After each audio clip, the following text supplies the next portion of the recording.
pour le développement de nouvelles technologies, donc pour différentes entreprises.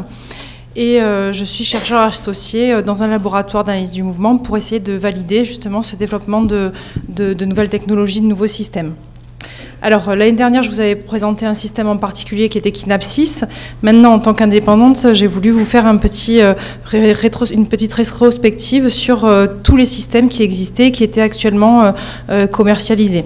Et faire le point sur qu'est-ce qui existe aujourd'hui sur le marché et disponible pour les professionnels de santé. Alors, vous en êtes peut-être pas rendu compte cet été, vous étiez peut-être à la plage. J'essaye virtuellement de vous réchauffer. Je ne sais pas si ça va marcher. Il s'est passé quelques petites révolutions dans le domaine de la réalité virtuelle et de la réalité augmentée. Alors la première révolution, je pense que vous n'êtes pas passé à côté du phénomène Pokémon Go. Alors là, vous êtes en train de me dire, mais elle nous parle de la plage, elle nous parle de Pokémon Go. C'est peut-être insignifiant pour le moment dans le domaine de la santé, mais l'engouement populaire qui a tourné autour du développement de ce jeu en réalité augmentée, selon une chercheuse de l'Université de Laval, c'est un mouvement enclenché pour introduire la réalité augmentée dans le domaine public. Donc en fait, les gens ont découvert la réalité augmentée à partir de cet été. Ça existait déjà avant. Les gens, donc d'une partie, en ont entendu parler, mais également les professionnels, les industriels.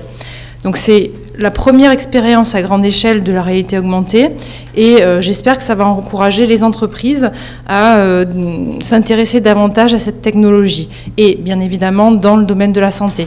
Donc ça a quand même eu un effet de faire sortir des gens de leur canapé, donc déjà c'est le premier effet, mais le deuxième effet ça serait d'utiliser ces technologies dans des applications médicales. Donc ça, première révolution 24 juillet 2016 de l'année. Deuxième révolution, le 11 août 2016, ça a été la publication d'une étude qui parle de la réalité virtuelle et de son utilisation en rééducation chez des paralysés. Alors les résultats sont assez stupéfiants. Selon un des co-auteurs, il dit que c'est la première fois où on n'a jamais imaginé qu'on pourrait un jour faire remarcher des personnes paralysées. Alors je vous parle un petit peu du protocole. Donc c'était un protocole qui était assez lourd, avec une rééducation cérébrale et physique innovante qui couplait à la fois des exercices physiques et de la réalité virtuelle sur 12 mois et sur 8 patients. Alors les résultats sont que sur 7 des 8 patients sont passés d'une paralysie totale à une paralysie partielle avec une amélioration du contrôle de la vessie et de leur intestin. Donc c'est des résultats qui sont assez significatifs et intéressants. Alors, c'est des résultats préliminaires, c'est une étude qui est relativement conséquente, mais on peut se poser la question, est-ce que ce type de technologie, à terme, on ne va pas avoir des résultats et des implications dans une même utilisation pour des cas de post-AVC ou des maladies dégénératives? Donc, l'utilisation de réalité virtuelle dans la prise en charge de ce genre de patients. Alors, je vous parle de réalité augmentée, de réalité virtuelle, mais qu'est-ce que c'est? Donc, sur cette image, je vous ai fait des illustrations de ces deux technologies. Donc, il y a une partie des technologies, ça, c'est de la réalité virtuelle. C'est un environnement qui est entièrement recréé numériquement, alors que la réalité augmentée, c'est le réel sur lequel on a fait une supplémentation d'éléments virtuels. Donc la réalité virtuelle, je vous ai mis une petite définition, c'est une simulation informatique interactive, immersive, visuelle, sonore et ou haptique d'environnement réel ou imaginaire. Réel ou imaginaire, ça va avoir une importance chez les patients qui ont besoin soit de s'identifier à un avatar ou au contraire de se détacher complètement de leur pathologie, et je vous montrerai des exemples dans les différents systèmes. Donc pour résumer, la réalité virtuelle, c'est caractérisé par une immersion, donc on en a déjà parlé ce matin, donc le patient ou la personne est dans quelque chose de recréé artificiellement et avec une interaction en temps réel. Donc ça veut dire que ses propres actions ont une action sur ce virtuel. Alors que la réalité augmentée, c'est des systèmes informatiques qui rendent possible une superposition de modèles virtuels 2D ou 3D par rapport à quelque chose que l'on voit, et ceci en temps réel. Donc la caractérisation de la réalité augmentée, c'est une superposition du réel avec des éléments virtuels et également une interaction. Donc en temps réel, l'action de mon patient agit sur des éléments virtuels.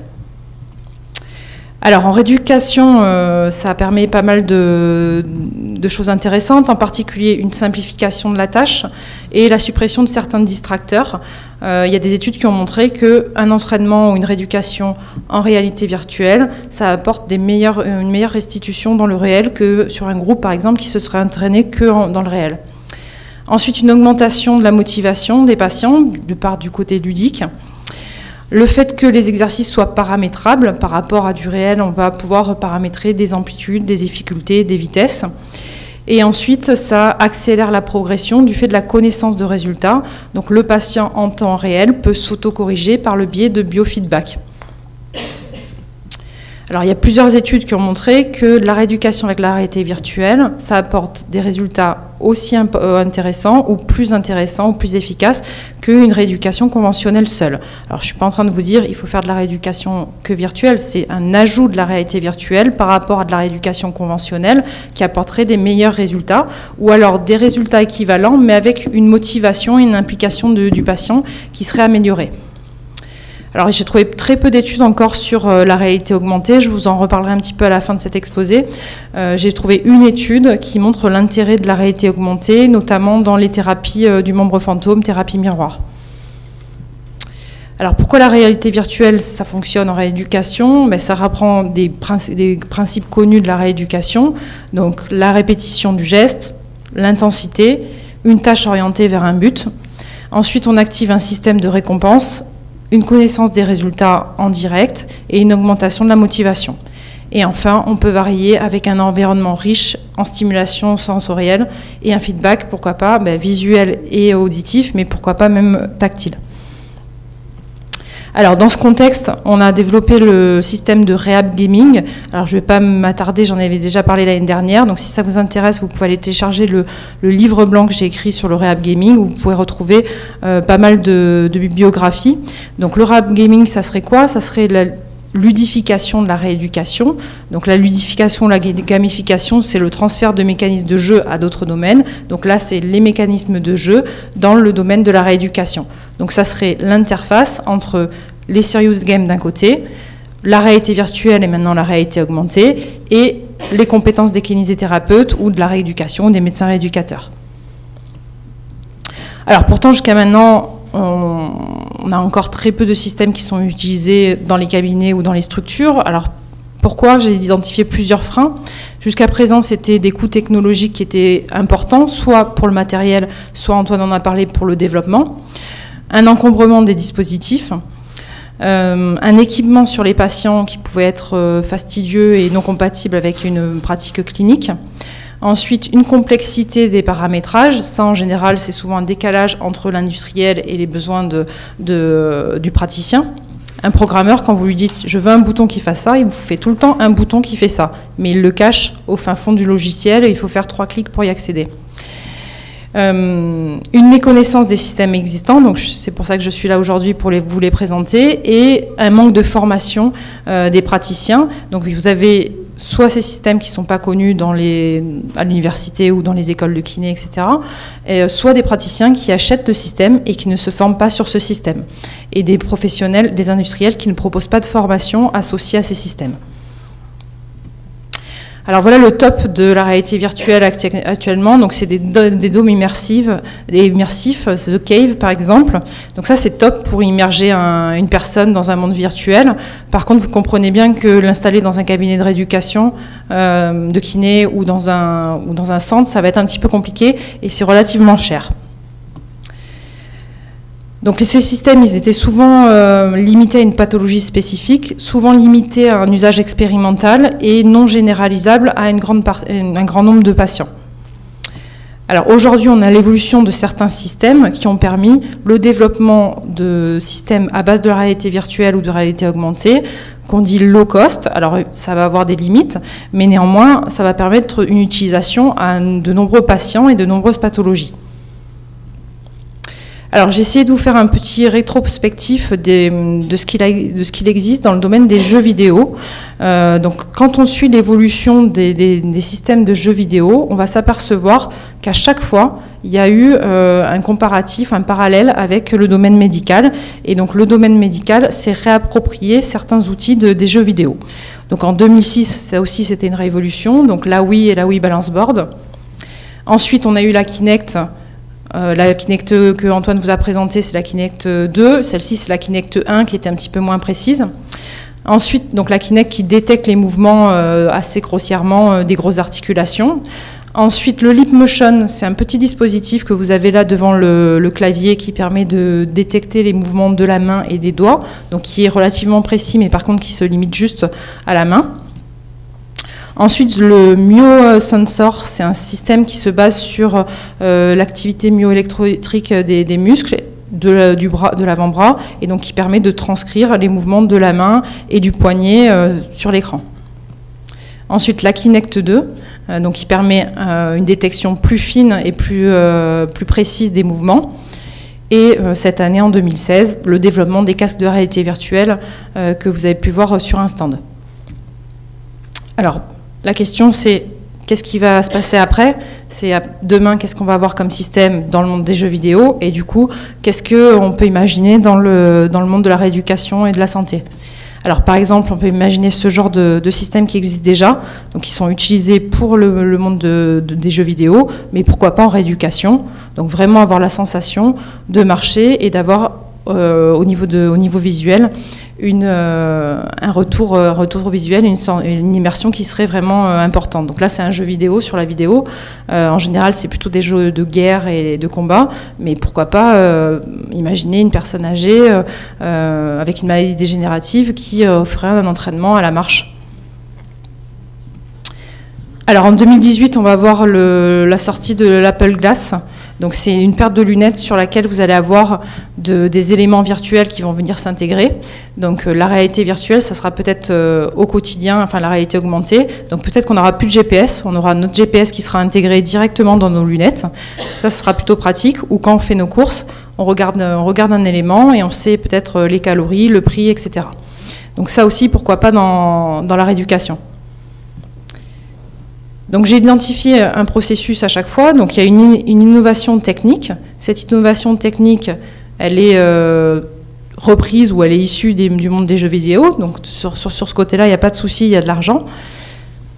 On a une utilisation par les professionnels de santé, telle quelle, de ces jeux vidéo. Par contre, la critique qui arrive très vite, c'est non adapté aux patients.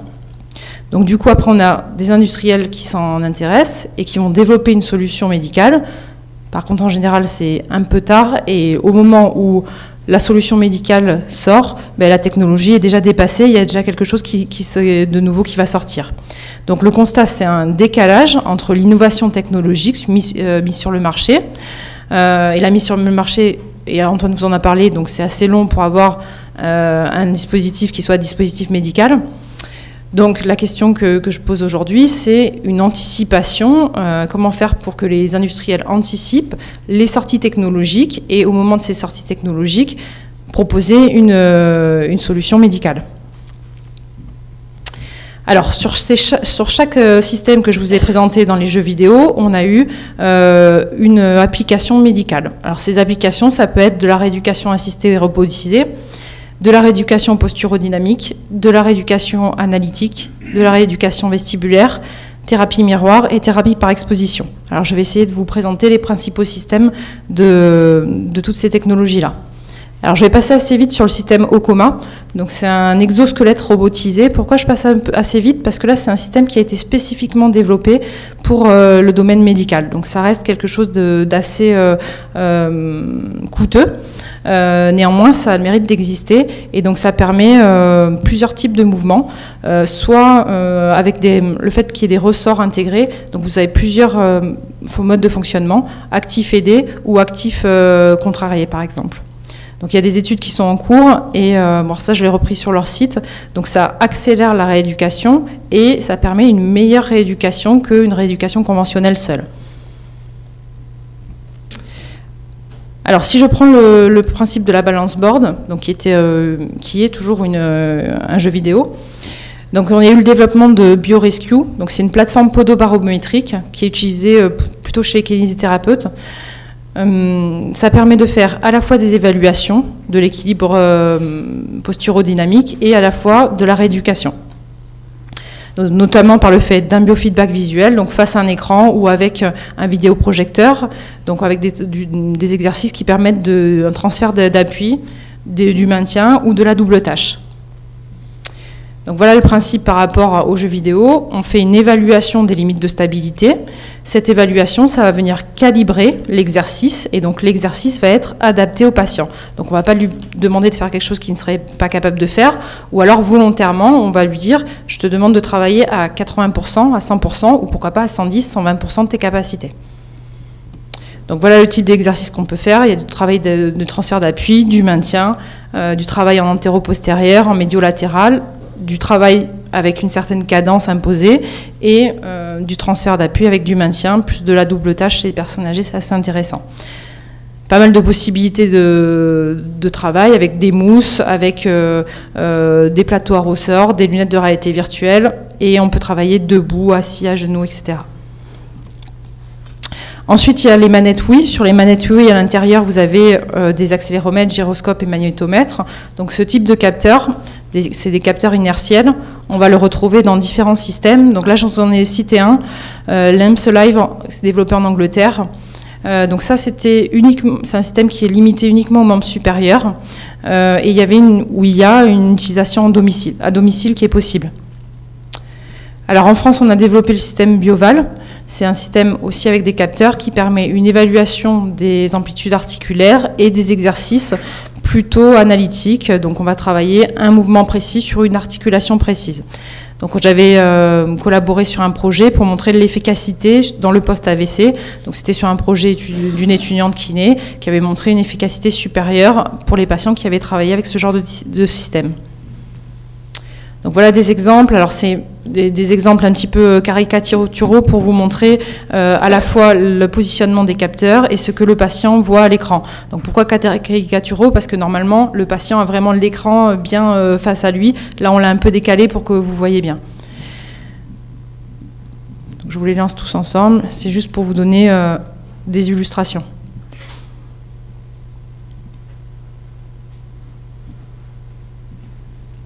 Alors ensuite, on a eu le développement de la Kinect. Donc là, il y a pas mal de systèmes qui ont été développés, dont celui de Medimove.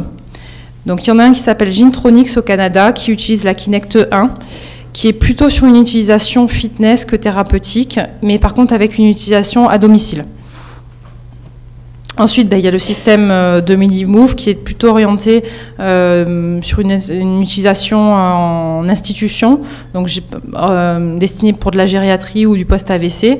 Lui, quelque chose qui est assez remarquable et qui est intéressant, c'est le couplage entre la Kinect V2 et la Wii Balance Board, pour à la fois avoir la détection du mouvement, mais aussi la gestion du centre de pression. Alors moi j'ai collaboré, je vous avais présenté l'année dernière ce système, le système Kinapsis, donc je pourrais vous en parler un petit peu plus précisément. Donc ça c'est un système où on a voulu à la fois travailler sur de la réalité augmentée et de la réalité virtuelle. L'intérêt c'est quoi? C'est qu'en réalité augmentée, le patient se voit, donc prend conscience de son propre corps et ses pathologies et ses déficits et va l'intégrer dans du virtuel. Donc voilà ici des exemples d'utilisation. Alors ici, premièrement, on avait équipé un patient qui est sur fauteuil. Hein. On lui avait mis une espèce de poids, de masse sur l'avant-bras. Alors, c'était pas pour lui remuscler le bras, c'était pour qu'il gère ses déséquilibres avant. Parce que c'est quelqu'un de fumeur qui fait tomber assez régulièrement sa cigarette et on le retrouvait assez régulièrement plié en deux, sans capacité de remonter. Donc, il travaille, il est en train, et c'est un jeune qui était plus trop motivé dans sa rééducation. Donc le fait de le faire jouer, il est concentré et du coup dans le quotidien, il va avoir une amélioration en tout cas de son contrôle postural au quotidien. Ensuite, c'est toujours le même jeune, il avait une attitude assez avachie, donc on a fait travailler pour aider sur ses transferts. Donc là aussi, c'est avec l'aide de son praticien. C'est quelque chose que j'insiste, c'est que tous ces exercices, le but c'est de ne pas placer le patient devant l'écran et de l'abandonner. Le but c'est vraiment que le praticien l'accompagne et au contraire il soit plus disponible pour d'autres choses. Là par exemple il est disponible pour l'aider, mais par contre c'est le système qui lui crée du rythme. Ici c'est une personne atteinte d'un cancer du cerveau.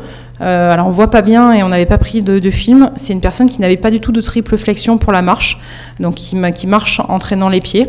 Donc vous voyez qu'on a adapté le système avec des déambulateurs, avec une chaise pour la sécuriser. Donc elle traînait les pieds en rentrant du cabinet. Le même jour, vous allez voir la flexion de hanche qu'elle arrive à nous faire, qui est assez impressionnante. Donc ça, on a filmé les patients et on leur montre. Et les patients ne nous croient pas. Ils disent, c'est pas vrai, c'est pas moi, je suis pas capable de le faire. Et en fait, en les filmant et en leur montrant, ça leur permet de boucler et se dire, mais oui, vous êtes capable de le faire. En jouant, vous êtes capable de le faire. Donc en fait, on va leurrer le cerveau et dire, on réapprendre au cerveau de dire, oui, vous êtes capable de le faire. Alors ensuite, un système qui intègre le Leap Motion. Donc c'est le seul que j'ai trouvé, donc qui intègre également la Kinect V2. Donc à la fois vous avez des exercices sur l'ensemble du corps, mais à la fois également des exercices sur le poignet et la main. Ensuite, cette année, le développement des casques de réalité virtuelle. Donc du coup, il y a plein de systèmes qui sont sortis cette année basés sur les casques de réalité virtuelle. Donc nous, on avait travaillé déjà sur un système qui s'appelle BioSteam. Ça fait déjà longtemps. Par contre, les casques n'étaient pas très performants, donc c'était la limite. Donc on travaillait déjà sur une rééducation vestibulaire, et j'avais montré l'efficacité sur la rééducation des cinétoses. Par contre, les casques étaient un peu limités, ils n'étaient pas très grands, donc on voyait un petit peu le jour au-dessus et en dessous. Alors ça s'est amélioré. Donc là, il y a un système qui s'appelle Virtualis qui a été développé. Et donc c'est avec le casque HTC de Vive. Et ce qui permet par exemple la rééducation plutôt vestibulaire, pareil des sensibilisations aux cinétoses et un travail avec la verticale visuelle subjective. Un système qui s'appelle Vestibulus, donc le même principe avec un autre type de casque, c'est l'Oculus Rift. Et même chose, donc rééducation vestibulaire et couplé à de la posturographie et un générateur de flux optique. Troisième système cette année, encore un système français qui s'appelle Kiné Quantum. Donc, en plus des autres systèmes, il rajoute une rééducation vestibulaire, une évaluation des amplitudes rachidiennes et une rééducation neurologique. Alors, petite parenthèse sur le traitement des douleurs fantômes. Donc, actuellement, j'ai listé qu'un seul système qui permet de le faire. Donc, c'est l'étude que je vous citais en introduction sur la réalité augmentée. Donc, avec de la réalité augmentée, on arrive à reconstituer virtuellement le côté sain qu'on recolle sur le côté lésé. Donc, une personne amputée ou une personne qui serait paralysée, on peut lui faire croire, enfin, en tout cas, faire croire à son cerveau que son membre atteint bouge. Donc voilà ici des tests que j'avais réalisés avec la Kinect qui marche quand même déjà assez bien. Ça a ses limites, mais ça marche bien.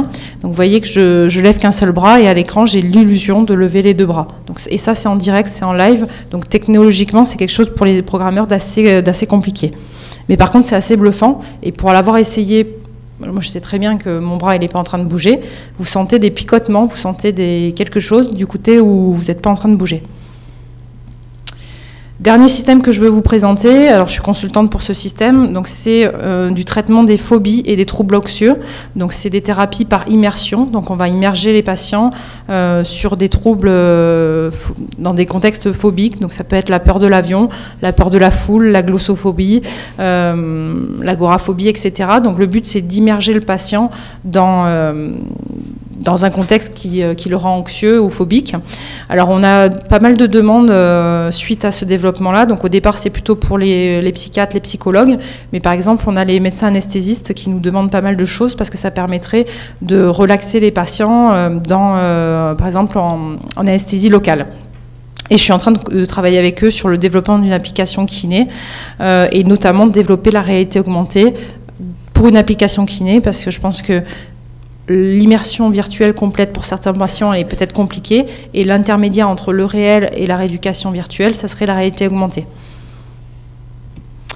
Donc en conclusion, je vous ai montré les bénéfices qui ont déjà été prouvés il y a déjà quelques années de la réalité virtuelle et maintenant de la réalité augmentée. Donc le concept de Real Gaming, donc qui devient de plus en plus accessible à un maximum de praticiens et à un maximum de patients. Donc à terme, Antoine en a parlé, ça serait est-ce qu'on va aller vers une utilisation à domicile? Dans d'autres pays, c'est déjà le cas. En France, la question du financement de ces systèmes reste posée et de se poser déjà actuellement la question de quels sont les systèmes qui vont sortir dans les prochaines années pour le grand public, mais du coup, est-ce qu'on pourrait les développer dans le monde médical?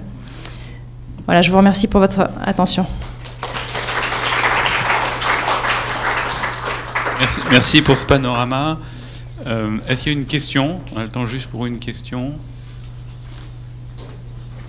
Alors juste, je vous invite à la pause si vous voulez venir essayer le casque de réalité virtuelle contre les phobies. J'ai fait un petit stand pour la pause. Voilà. Donc on va appeler le dernier orateur, Andrea Giomi, pour le feedback sonore comme outil pour la prise de conscience du mouvement dans le cadre de la pédagogie de la danse.